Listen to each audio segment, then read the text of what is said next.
ಎಲ್ಲ ಕಡೆ ಪ್ರವಾಹನೂ ಕೂಡ ಶುರುವಾಗಿದೆ. ವಿಶೇಷವಾಗಿ ಉತ್ತರ ಕರ್ನಾಟಕದ ಕಲ್ಯಾಣ ಕರ್ನಾಟಕ ಭಾಗದಲ್ಲಿ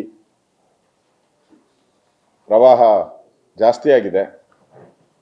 ಅದಕ್ಕೂ ಕೂಡ ಹಣ ಬಿಡುಗಡೆ ಮಾಡುವಂಥ ಪರಿಸ್ಥಿತಿ ಇಲ್ಲ.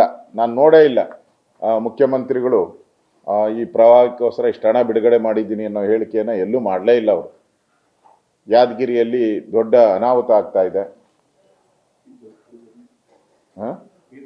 ಹಾಂ, ಎಲ್ಲ ಒಂದೇ, ಕಲಬುರಗಿ, ಬೀದರ್ ಆ ಭಾಗದಲ್ಲಿ ದೊಡ್ಡ ಅನಾಹುತಗಳಾಗ್ತಾ ಇದೆ. ಸರ್ಕಾರ ಏನು ಕ್ರಮ ತೆಗೆದುಕೊಳ್ತಾ ಇಲ್ಲ.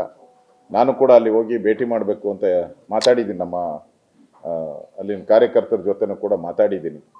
ನಾನು ಕೂಡ ಅಲ್ಲಿ ಭೇಟಿ ಮಾಡ್ತೀನಿ. ಆದರೆ ಸರ್ಕಾರ ಇಷ್ಟಾದರೂ ಕೂಡ ಇನ್ನೂ ಎಚ್ಚರ ವಹಿಸಿಲ್ಲ, ರಿಪೇರಿ ಕಾರ್ಯ ಮಾಡಲಿಲ್ಲ. ಬಂದಂಥ ಮಳೆಯಲ್ಲಿ ಇಡೀ ರಾಜ್ಯದಲ್ಲಿ, ಬೆಂಗಳೂರು ಅಂತಲ್ಲ, ಇಡೀ ರಾಜ್ಯದಲ್ಲಿ ಎಲ್ಲ ಕಡೆನೂ ರಸ್ತೆಗಳು ಹದಗೆಟ್ಟು ಹೋಗ್ಬಿಟ್ಟಿದೆ. ಇಡೀ ರಾಜ್ಯದಲ್ಲಿ ಎಲ್ಲ ಕಡೆ ಹದಗೆಟ್ಟೋಗಿದೆ ರಸ್ತೆಗಳು. ಸರ್ಕಾರ ಒಂದು ಗ್ಯಾರಂಟಿಯನ್ನು ಕೊಡಬೇಕು. ಈ 5 ಗ್ಯಾರಂಟಿ ಹೇಗೆ ಹೇಳಿದಾರೋ, ಸರ್ಕಾರ ಒಂದು ಗ್ಯಾರಂಟಿಯನ್ನು ಕೊಡಬೇಕು. ರಸ್ತೆಗಳು ಓಡಾಡೋಕ್ಕೆ ಸುಲಲಿತವಾಗಿ ಓಡಾಡುವಂಥ ಗ್ಯಾರಂಟಿನೂ ಕೊಡಬೇಕು. ನನ್ನ ಆಗ್ರಹ ಅದು. ಗ್ಯಾರಂಟಿ ನ್ಯೂಸ್, ಸುದ್ದಿ ಖಚಿತ, ನ್ಯಾಯ ನಿಶ್ಚಿತ.